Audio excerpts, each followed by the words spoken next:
If you want the hard-hitting journalism of... We'll do it live! Fuck it! Quite often I need 2 holes so that I can squirt. And I remember that chili too. Meet that little bit of resistance. Yeah. It usually means it's full.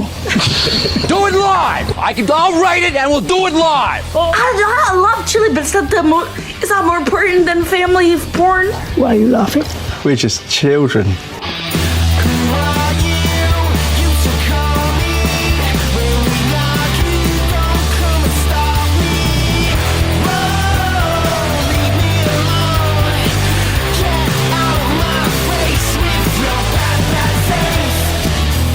Conversations no one wants to have, but everyone wants to hear. We'll do it live! Fuck it! This is the Bad Boys Podcast. Hey, welcome to the Bad Boys. And Andrew, are you an Ozzy Osbourne fan? Yeah, look, you know what? I actually don't mind some of his stuff. I wouldn't say that I'm a fan, but I really don't mind some of his stuff. I am. I'm an absolute fan of Ozzy Osbourne. There's a lot of stories that have gotten around by Ozzy, and he's got a new album that's just come out, Patient Number 9, waiting for mine to arrive. I got the limited edition comic book version. So he got Todd McFarlane, who actually created Spider-Man, Venom. Oh, wow. Okay. You know, all of those comics. Put together an Ozzy Osbourne Patient Number 9 comic and limited edition artwork for an album as well. So That's the one that I got. You know, but you know, you've heard all the rumours about him biting a head off a bat. Yeah, look, and there was a similar rumour about Alice Cooper and a chicken on stage. Yeah. Well, so this is how funny Ozzy is, right? So if you go to his website, you can literally buy fluffy bat toys from his website, and wait for it. Are they headless? The head comes off; it's detachable. Fucking love it. He has got a wicked sense of humour, I've got to say. Oh, that's so good. But he did a story. He just did a story with Classic Rock magazine, right. And he was talking about his new album. He was also talking about the Black Sabbath album, Volume Number 4, which was a massive album for Black Sabbath. And it was revealed that that he actually gave up taking acid in the 70s. Yeah. After a really heavy trip, left him chatting with a horse. For an hour. An hour. Yeah. I saw that and I just thought that is solid gold. So he, and look, he's never been shy about the drugs that he took in the 60s. No. And look, the 60s were the time of peace, love and war and all the rest of it. And the 70s. Everybody was trying all sorts of stuff, yeah. In the 60s and the 70s and certainly well into the 80s. And he is an old school rocker. Yeah. I mean, not just because he's getting on a bit, but, he is that old school rocker sort of flavour to him. So, and all the old school rockers were dropping a few pills back in the day. So at that time he was in America, and people used to put acid in the drinks, right? They used to lacing them with acid. Yeah. He didn't care, right? He just used to get handfuls of these tabs and just used to eat them down. So he was completely on acid trips all the time. So he got back to England. He took 10 tabs of acid, went for a walk in a field. He ended up standing there talking to a horse for an hour. In the end, the horse turned around and told him to fuck off. So that was it for him. Oh, that's so good. It's a funny thing, actually. From what I understand, I read a follow-up article to this, and it turns out it actually wasn't a horse. It turns out it is actually his wife, Sharon Osbourne. And from what I understand, the horse, Sharon, did tell him to fuck off. She actually said fuck off and get back and do the dishes. And it was the arse as she turned around to walk away that actually made him woke up. That's where he thought it was a horse all along. So Sharon. But yeah, look. So he's actually under a bit of fire. There's a bit of a feud happening between him and the godfather of guitar, Eric Clapton. Wow. Yeah. What's going on there? Yeah. So one of the songs off the new album, it's called One of Those Days. Now, I don't know whether you're aware of it, but back in the 80s, Eric Clapton actually became a born-again Christian. That's right, yes. Right. So it was a big thing, and, suddenly, the song that he wrote with Cream, which was called In the Presence of the Lord, had deeper meaning, and so he's, become this devout Christian. So Ozzy gets him in to do the guitar work for this new song called One of Those Days. Yep. So he gets in, he's playing the guitar, and I've got to say, the song is just really brilliant, like brilliant blues guitar work, amazing. Yep. He finds out that the actual lyrics, some of the lyrics, or the main lyrics in the chorus, says, one of those days when I don't believe in Jesus. Talking about how, when you go through times of depression or tough times when like an existential crisis. Yeah, you don't nothing helps.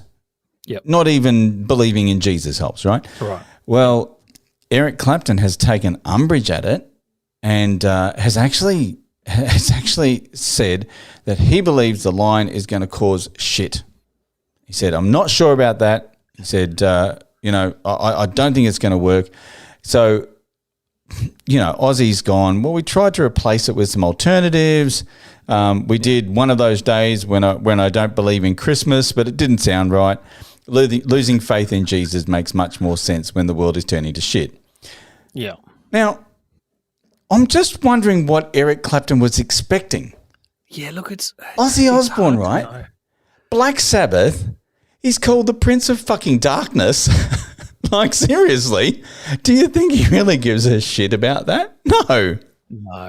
No, of course. And look, see, this is the funny thing, and I'm all for people believing what they want to believe. I really am. People can believe what they want to believe. They can think what they want to think and all that sort of stuff. It's just when people start saying, oh, you can't do that because someone might be upset. It's like, okay, so what? Someone gets upset. It'll be a good experience for them. Make them feel alive. Who cares? Exactly. Right. Yeah. So there you go. He's in a bit of trouble, but I'm just wondering, maybe the horse's name was Jesus, and because the horse told him to fuck off. Yeah, more than likely. It's a funny thing. Have you ever done acid? You ever taken LSD I haven't actually. or anything like that? No, I've done a bit of pot. I am very curious, though. I know it's illegal and it would be naughty to do so and stuff. But anyway, I am very, very curious because you can't, like marijuana, you can't OD on LSD. You can have good trips and bad trips, but that's not about the trip. It's about the state of mind that you're in and the way it's reacting with your experience and stuff like that. But I am very, very curious. And, of course, LSD was a big thing back in the 60s. Yeah, back in the 60s. Timothy Leary used to do he used to run tests at I think it was Harvard University. Yeah. And it's like, how is that, right? Here's this guy that's the professor, and he's like, oh, I'm doing some tests. Would you like to take part? It's like, what have I got to do? Just drop this acid. I just want to see what happens. Okay, where do I sign up? Well, one thing that's making a very big comeback is psilocybin, so magic mushrooms. Really? There is an enormous amount of studies happening at the moment about the benefits of psilocybin in magic mushrooms in treating depression. Really? Yeah, and it's very likely. People talk about medical marijuana getting the thumbs up or the Guernsey, in as far as legislation and approvals to use and stuff like that. But I reckon magic mushrooms, but see, they're completely will become the different next things. big booming industry in Australia. They're completely different, right? So your magic mushrooms, right? Or so you've got magic mushrooms, you've got acid, and same with ayahuasca as well. Any of those. I haven't done the ayahuasca thing, and I certainly haven't taken, a trip or LSD or anything. I have had shrooms though. How did that go for you? I find shrooms to be a very natural, very beautiful, very existential experience. I once had some shrooms and went into my garden and stuff like that and sat up on what I call Buddha rock. It's this big rock that we've got, a Buddha sitting in front of, and sat on top of this Buddha rock. What I didn't realise is I sat on this rock for 7.5 hours, completely and utterly baked out of my mind. talking to the clouds because the clouds were talking back to me. It was the most extraordinarily beautiful experience. One I definitely hope to repeat one day. That's the same as taking LSD or acid. Same effect. Yeah, so LSD and acid, from what I am told, again, I haven't tried it yet, but what I am told, it's more of a manufactured trip. Yes. Whereas the mushrooms, it is a very naturally connected trip. So it's called DMT. So DMT is the hallucinogen drug, and it occurs naturally in plants and animals. So there's a toad called the bufo toad. That's right? Yeah, bufo. Yeah. You can actually lick it. Yeah. I mean, that's some pretty heavy duty stuff. People call it the spiritual molecule or the spirit molecule because what it does is it just takes away everything, completely strips them, puts them into an intense psychedelic experience, and it's being used even by the medical facilities. It's being used to treat depression, any sort of mental illness like that. And it's very effective. It is very, very, very effective. And because it's natural. Now, keep in mind, and we need to be mindful here, the law does not allow, you cannot patent a natural substance. No. So the pharmaceutical industry is usually very against natural things being used. And this is why medical marijuana became a thing, because it's been manipulated to a point where it's no longer natural. So it's manipulated and created, and therefore that design can be patented. But yes, mushrooms are really scoring a lot of goals in that regards, and not just dealing with depression like a tablet does, but you've got to take every day. Yeah.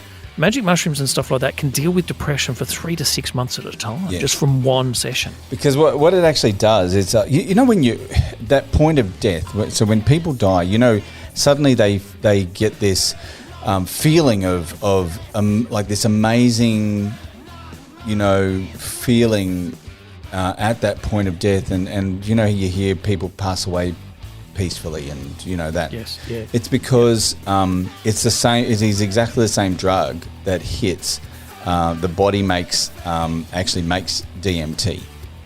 Yeah, naturally at that point. And so it comes through the pineal gland in the brain, and so when you're at that point of death, the body releases these serotonins, right, and then suddenly you're peaceful. You can die peacefully. Well, this is the same thing that gets released into your body. So you're essentially, this is why they call it the death drug. You're essentially giving your body what you normally get at death to deal with some of this stuff that you've been going through. Pretty heavy stuff, So look, and can I just say, if anybody's ever thinking of doing it, do get advice. Actually properly check in on that. Buying some shit off some dodgy guy at a train station or whatever like that, you've got no idea what you're actually getting. Yeah. And do not take mushrooms unless you are absolutely certain, and I mean beyond any reasonable doubt, that they're proper, because too many people die and get permanently disabled and all this sort of stuff by taking the wrong type of mushroom, and a lot of mushrooms are incredibly toxic, if not deadly. I would pick up the wrong one. I pick up a toadstool for sure. I got mushrooms growing all through my garden because I'm constantly mulching and all that sort of stuff. So I've got all of these weird and wonderful fungi everywhere. And yes, I do regularly check them to see if they're the right ones. And no, unfortunately, they're not. But just don't go eating mushrooms that you see around the place, because it actually can cost you your life. Same with ayahuasca. I would not even go near that unless I was with, say, someone from South America, a proper shaman or whatever whatever, because that's sort of they're used to it. Yes, right. Of course, and they're used to getting the doses right and all that sort of stuff as well. In Ozzy's case, he actually thought that the horse was the shaman, and he was chatting with him for an hour before he realised that it wasn't the shaman.